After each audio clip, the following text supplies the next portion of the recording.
পুলিশের উচ্চ ও মধ্যম পর্যায়ের ৬ কর্মকর্তা এবং আওয়ামী লীগের ২ নেতার বিরুদ্ধে গ্রেপ্তারি পরোয়ানা জারি করেছে আন্তর্জাতিক অপরাধ ট্রাইব্যুনাল। তাদের বিরুদ্ধে গণ অভ্যুত্থানের সময় ঢাকা শহরে সবচেয়ে আলোচিত হত্যাকাণ্ডে জড়িত থাকার অভিযোগ আনা হয়েছে। সোমবার দুপুরে ৪টি আলাদা আবেদনের পরিপ্রেক্ষিতে ওই আদেশ দেন আন্তর্জাতিক অপরাধ ট্রাইব্যুনালের ২ সদস্য বিচারপতি মোহাম্মদ শফিউল আলম মাহমুদ এবং বিচারপতি মহিতুল হক এনাম চৌধুরী। গ্রেফতারি পরোয়ানা জারির আবেদন করেন ট্রাইব্যুনালের প্রসিকিউটর গাজী মনোয়ার হোসাইন। গাজী মনোয়ার হোসাইন গণমাধ্যমকে বলেছেন, ট্রাইব্যুনালের কাছে তিনি তদন্তের স্বার্থে আসামিদের নাম প্রকাশ না করতে আবেদন জানান। ট্রাইব্যুনাল তার আবেদন মঞ্জুর করে কারো নাম প্রকাশ করেননি। ট্রাইব্যুনালের chief prosecutor Mohammad Tajul Islam, chief প্রসিকিউটরের বিশেষ পরামর্শক টবি ক্যাটম্যান, প্রসিকিউটর বি.এম. সুলতান মাহমুদ, আব্দুল্লাহ আল নোমান প্রমুখ এ সময় উপস্থিত ছিলেন। পরে সাংবাদিকদের চিফ প্রসিকিউটর তাজুল ইসলাম বলেন, আজ ৮ জনের বিরুদ্ধে গ্রেফতারি পরোয়ানা জারি হয়েছে, যাদের ৬ জন পুলিশ কর্মকর্তা এবং ২ জন ঢাকা শহরে আওয়ামী লীগের প্রভাবশালী নেতা। তাদের বিরুদ্ধে তদন্ত সংস্থা সরাসরি সম্পৃক্ততার প্রমাণ পেয়েছে। আজ যাদের বিরুদ্ধে গ্রেপ্তারি পরোয়ানা জারি হয়েছে তাদের প্রত্যেকেই ঢাকা শহরের সবচেয়ে আলোচিত হত্যাকাণ্ডগুলোর সঙ্গে সরাসরি জড়িত।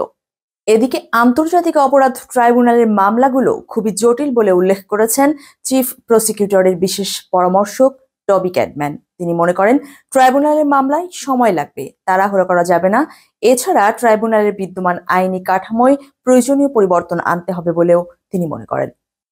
সোমবার দুপুরে আন্তর্জাতিক অপরাধ ট্রাইব্যুনাল প্রাঙ্গণে সাংবাদিকদের সঙ্গে কথা বলেন টবি ক্যাটম্যান। এ সময় তার সঙ্গে ছিলেন ট্রাইব্যুনালের চিফ প্রসিকিউটর মোহাম্মদ তাজুল ইসলাম সহ অন্য প্রসিকিউটররা। প্রথমবারের মতো আন্তর্জাতিক অপরাধ ট্রাইব্যুনালের বিচার কাজে অংশগ্রহণ করতে পেরে সম্মানিত বোধ করছেন উল্লেখ করে টবি ক্যাটম্যান সাংবাদিকদের বলেন, প্রসিকিউটর ও তদন্ত সংস্থার সঙ্গে সময় কাটাচ্ছেন এবং প্রতিনিয়ত তথ্য প্রমাণ দেখছেন। ট্রাইব্যুনালের বিদ্যমান আইনি কাঠামোয় প্রয়োজনীয় পরিবর্তন আনার বিষয় নিয়ে কয়েকদিন ধরেই তারা আলাপ করছেন। বিষয়টি নিয়ে সরকারের সঙ্গেও আলাপ করবেন। তার আশা, বিদ্যমান আইনি কাঠামোয় পরিবর্তন আনা সম্ভব, যা বিচার প্রক্রিয়াকে ন্যায্য ও মসৃণ করবে। এতে দেশীয় আইন ও আন্তর্জাতিক মান বজায় থাকবে। ক্ষমতাচ্যুত প্রধানমন্ত্রী শেখ হাসিনার বিষয়ে ভারত নীরব আছে। এখন প্রসিকিউশন ও সরকার কি করতে পারে?